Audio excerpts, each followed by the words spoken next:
اس وقت یہ ہے کہ اصل نماز یہی ہے، یہ سورہ فاتحہ۔ چنانچہ میں آپ کو حدیث سنا رہا ہوں جو صحیح بخاری میں بھی ہے، صحیح مسلم میں بھی ہے، جامع ترمذی میں بھی ہے، سنن ابی داود میں بھی ہے، سنن نسائی میں بھی ہے، اور بہت سی کتابوں میں موجود ہے۔ اور یہ عن عبادہ بن صامت رضی اللہ تعالی عنہ، حضرت عبادہ بن صامت سے ہے مرفوعا کہ حضور نے فرمایا لا صلاۃ لمن لم یقرأ بفاتحۃ الکتاب، اس شخص کی کوئی نماز نہیں ہے جس نے کہ سورہ فاتحہ کی تلاوت نہیں کی۔ اب اس سے ہمارے ہاں ایک بڑا اختلاف پیدا ہوا، وہ نوٹ کر لیجیے۔ ایک رائے یہ ہے آپ اگر علیحدہ نماز پڑھ رہے ہیں تو ظاہر بات ہے کہ آپ کو ہر رکعت میں خود پڑھنی ہی پڑھنی ہے سورہ فاتحہ۔ جب باجماعت پڑھ رہے ہیں اب کیا شکل ہو؟ امام پڑھ رہا ہے سورہ فاتحہ تو کیا مقتدی کو بھی پڑھنی چاہیے؟ اس حدیث میں جو الفاظ کی شدت ہے اس کی بنا پر رجحان یہ ہوتا ہے کہ یقیناً اس صورت میں ہر شخص کو لا صلاۃ لمن لم یقرأ بفاتحۃ الکتاب، جس نے کہ فاتحہ کی تلاوت نہیں کی، قرأت نہیں کی، اس کی کوئی نماز ہی نہیں۔ تو یہ موقف ہے امام شافعی کا، یہی مسلک ہے ہمارے اہل حدیث بھائیوں کا کہ آپ چاہے اکیلے نماز پڑھ رہے ہو، چاہے امام کے پیچھے پڑھ رہے ہو، اور چاہے امام جو ہے وہ جہری رکعت پڑھا رہا ہے اور چاہے سری رکعت پڑھا رہا ہے۔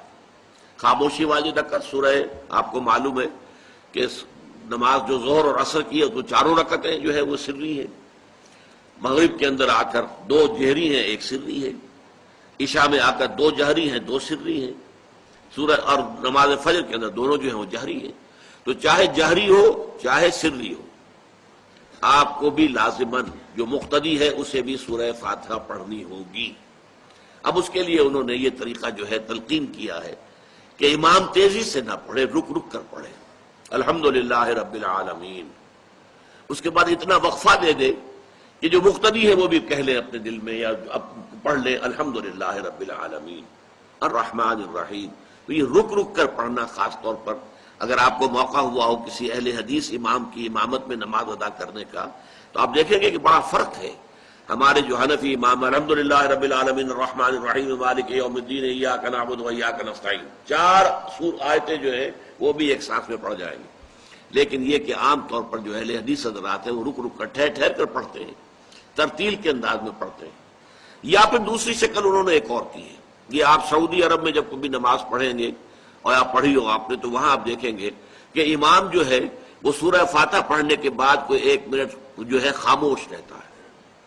تاکہ آپ اب جو مقتدی ہیں وہ اس وقفے میں وہ اب سورہ فاتحہ پڑھ لیں، پھر وہ قرات کرے گا، کوئی اور آیات اس نے شامل کرنی ہے تو بعد میں شروع کرے گا، درمیان میں وقفہ ہوگا۔ لیکن ایک مسلک یہ ہے، اور یہ مسلک جو ہے یہ در حقیقت قرآن مجید کی ایک آیت کے اوپر مبنی ہے۔ سورہ اعراف کے آخر میں فرمایا گیا وَإِذَا قُرِئَ الْقُرْآنُ فَاسْتَمِعُوا لَهُ وَأَنصِتُوا، جب قرآن پڑھا جا رہا ہو تو توجہ سے اسے سنو، خود خاموش رہو۔ اب یہ قرآن مجید کی آیت ہے، اس کے بنا پر ایک رائے یہ ہے کہ آپ امام کے پیچھے سورہ فاتحہ نہیں پڑھیں گے، پڑھا جا رہا ہے سنو اس کو، خود خاموش رہو۔ اور اس کے لیے وہ دلیل دیتے ہیں کہ یہ شکل ایک وفد کی سی ہے، جیسے کسی بڑی شخصیت کے پاس اگر آپ کا کوئی وفد جاتا ہے، 8-10 افراد ہیں، ان میں اسپوکس مین ایک ہوتا ہے، وہ بات کرتا ہے، باقی سب لوگ موجود رہتے ہیں، سنتے ہیں۔ اسی طریقے سے امام جو ہے وہ گویا کہ آپ کا نمائندہ ہے اور وہ پڑھ رہا ہے الحمدللہ رب العالمین الرحمن الرحیم مالک یوم الدین، تو امام کی قرات ہی آپ کی بھی قرات ہو گئی۔ گویا کہ اس آیت سے، اس حدیث سے اختلاف نہیں ہے، اس کی تعبیر سے اختلاف ہے کہ امام کا قرات کر لینا در حقیقت مقتدیوں کی طرف سے بھی قرات ہے۔ اس میں جو حنفی مسلک ہے وہ بہت سخت ہے، اور وہ یہ ہے کہ چاہے سری نماز ہو اور چاہے جہری ہو، ہر کسی بھی حالت میں مقتدی جو ہے وہ سورہ فاتحہ نہیں پڑھے گا۔ اب اس میں ذرا سا سوال پیدا ہوتا ہے کہ جہری رکعت میں تو اس آیت کا اطلاق ہو جائے گا کہ وَإِذَا قُرِئَ الْقُرْآنُ فَاسْتَمِعُوا لَهُ وَأَنصِتُوا، سری میں تو اس آیت کا اطلاق نہیں ہوتا۔ بہرحال یہ مسلک ہے امام شافعی کا، ایک انتہا پر ہے، ہر صورت میں سری ہو یا جہری ہو آپ کو پڑھنی ہی پڑھنی ہے۔ اور امام ابو حنیفہ دوسری انتہا پر ہیں کہ چاہے سری ہو چاہے جہری ہو کسی شکل میں نہیں پڑھنا۔ امام مالک کا مسلک ہے درمیان میں، اور میں اس میں کوئی جھجک محسوس نہیں کرتا کہ میں آپ کے سامنے عرض کر دوں کہ میں اس پر عمل پیرا ہوں۔